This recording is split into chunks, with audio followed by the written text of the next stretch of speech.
हमारे व्यस्त जीवन में ईश्वर की आवाज़, कुछ महत्वपूर्ण चीज़ हमारे लिए कोई दूसरा नहीं कर सकता। कुछ महत्वपूर्ण काम हमें खुद ही करना पड़ता है। हम खुद ही खाना खाते हैं, कोई दूसरा हमारे लिए नहीं खाता। अगर शादी करना हो तो खुद ही उपस्थित होना पड़ता है। वहाँ प्रॉक्सी नहीं चलता, कोई विकल्प नहीं है, कोई सब्स्टिट्यूट नहीं चलता। आध्यात्म में भी कोई विकल्प, कोई सब्स्टिट्यूट, कोई प्रॉक्सी नहीं चलता। आध्यात्म में स्वयं की खोज है। कोई दूसरा आपको खोज कर नहीं देगा कि आप कौन हो। आपको खुद स्वयं की खोज करनी पड़ेगी। मदद आपको मिलेगी पर खुद ही खोज करनी पड़ेगी। खुद में ही खुद की खोज करनी है। स्वयं की खोज में ही खुद के दिव्यता की खोज छिपी हुई है।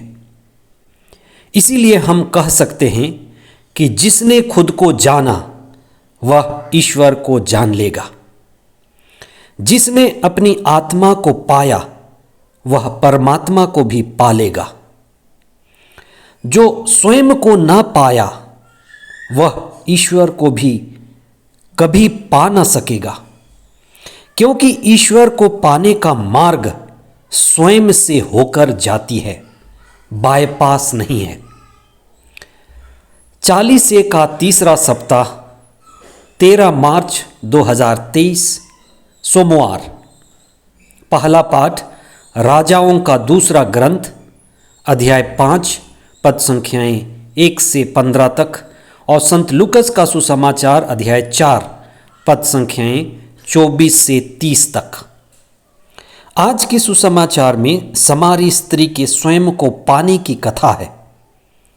स्वयं को पाना, स्वयं के अंदर खुद को अथवा आत्मा को पाना है। समारी स्त्री ने स्वयं को जाना कि वह आत्मा है।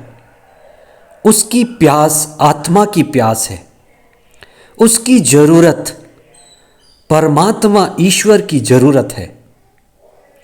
वही सच्चा आराधक है जो स्वयं को आत्मा और ईश्वर का ही अस्तित्व यानी अंश मानता है।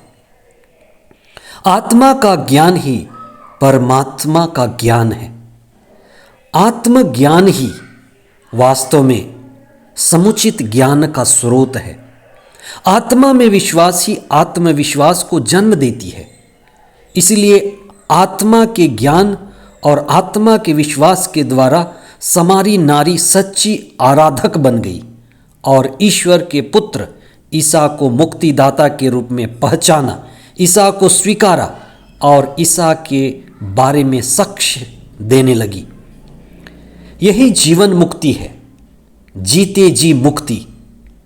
मुक्ति हमारे जीवन का परम उद्देश्य है। हम आज इसी पर विशेष चिंतन करें कि हमारे जीवन का परम उद्देश्य सत्य और आत्मा को पाना है। इसलिए हम वर्तमान के दुख पर चिंतन करें और मुक्ति के लिए कदम उठाएं।